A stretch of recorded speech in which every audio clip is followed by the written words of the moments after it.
Chapter Cat Marius and military reforms that changed Rome. The late Republic was a time of civil wars, and much of the violence was caused by the armies being unable to demobilize after campaigns were over. Veteran soldiers without land to return to would either become a burden on their city or refuse to leave their camps and demand land. The resulting disorder led to civil war and factional violence within Rome. So how did Marius solve this problem? We'll find out today on this channel. I am your host, and this is the channel. Chapter 7 is on Marius and military reforms that changed Rome. When Gaius Marius became consul in 107 BC, he began his efforts to reform the Roman army. The first change he made was in recruitment. From the beginning of the Republic, only landowners could serve as officers, and only property-owning citizens could be enlisted as soldiers. This left a large pool of landless citizens without a way to make a living.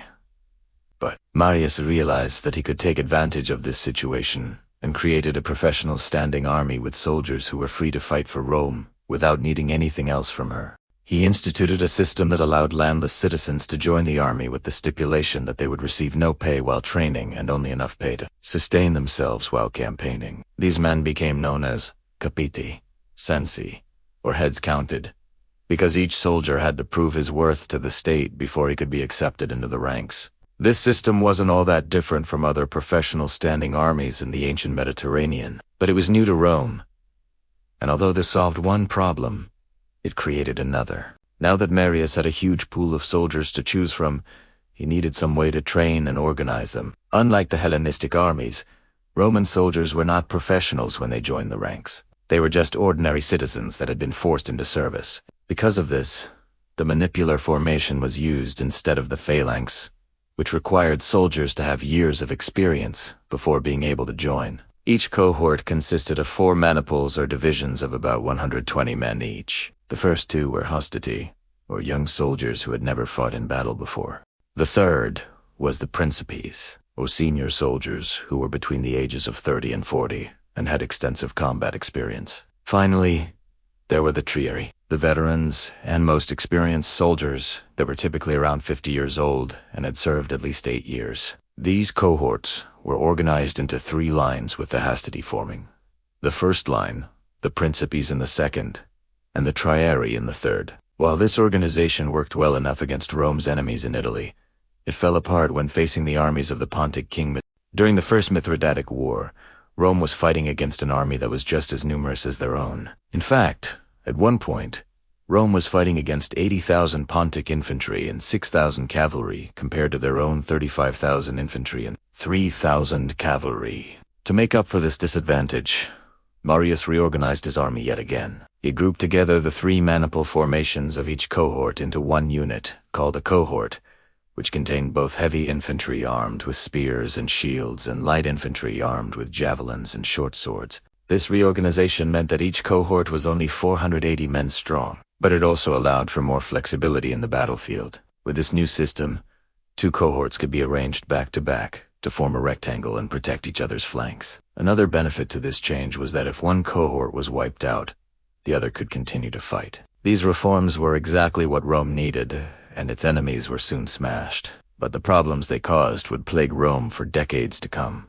Although Marius' reforms saved Rome in the short term, they caused major rifts between the patricians and the plebeians. When the Marian reforms were announced, the patricians opposed them vehemently, seeing them as a threat to the traditional Roman way of life. The bulk of the patrician class was made up of wealthy landowners who recruited the majority of Rome's soldiers. By taking landless people into the army, Marius was cutting away the patricians' power base. Marius didn't stop there, though, and went ahead to reorganize the entire system of military recruitment and advancement. Before his reforms, a soldier's rank was determined by wealth. Wealthy patricians could skip through the ranks much faster than poorer plebeians. But now the new system was based entirely on merit. Under the new system, even a poor plebeian could rise through the ranks and become a centurion as long as he proved himself worthy. And many did just that. Some rose through the ranks so fast that they left their original cohort in a matter of months. Others earned their freedom from slavery or gained Roman citizenship for themselves and their children. To the dismay of the patricians, though, Marius didn't stop here. He also instituted promotions within the legion, allowing non-citizens to become officers as long as they proved their worth. At first, these people were only allowed to hold lower offices, but soon higher offices were also open to them. Eventually, there were freed slaves and non-citizens serving as military tribunes, and a freed slave named Lucius Cornelius Balcanius became a praetor. This caused outrage among the patricians, who saw it as an affront to Roman customs. As far as the plebeians were concerned, though it was just another step towards full citizenship, for hundreds of years, the plebeians had been asking for representation in the government, but the patricians always refused until now. Seeing that the power of the army was shifting away from the patricians and towards the plebeians, the Senate finally gave in and created the office of tribune of the plebs to represent the common folk. This office was held by elected plebeians who were responsible for protecting the interests of their class. Although the reform seemed to benefit the plebeians and save Rome in the long run, they caused problems for Marius. In fact, they were part of the reason he was driven out of Rome in 100 BC, when he tried to secure a second consulship. The Senate refused, choosing instead to appoint Lucius Cornelius Sulla to the position. Outraged by this decision, Marius fled to the city of Pisa. From there, he raised an army and marched on Rome. His goal was to force the Senate to recognize his second consulship, and when he got to the city, he laid siege to it. After 90 days, though the siege was broken by Sulla, who was then appointed dictator, Marius' army fled the city and he himself fled to Africa. There he recruited another army and prepared for a counter. Unfortunately for him, he suffered a stroke and died soon after. Despite all the chaos he caused, the reforms Marius put in place lasted until the reign of Augustus, who reorganized the army again to make it look more like the armies of Greece.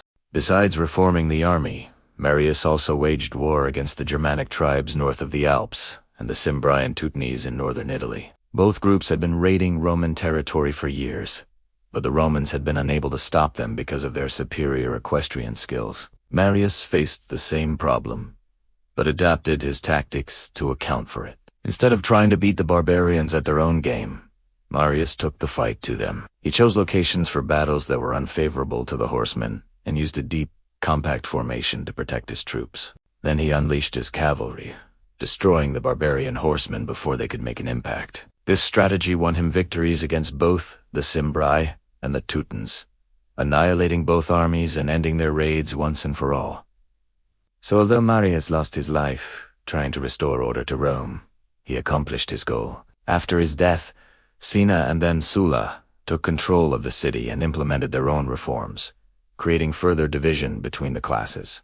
The rivalry between the two factions continued throughout the Republic and culminated in Caesar's civil war. Even after Caesar's victory, the divisions remained, and it wasn't until Augustus came along that the Republic began to heal. Next time we'll look at the reign of Augustus and how he transformed Rome from a republic into an empire. If you want to get more from the series, make sure you check out our site where you can get early access to each chapter before it comes out here. You can also sign up to support this series directly and get access to exclusive content.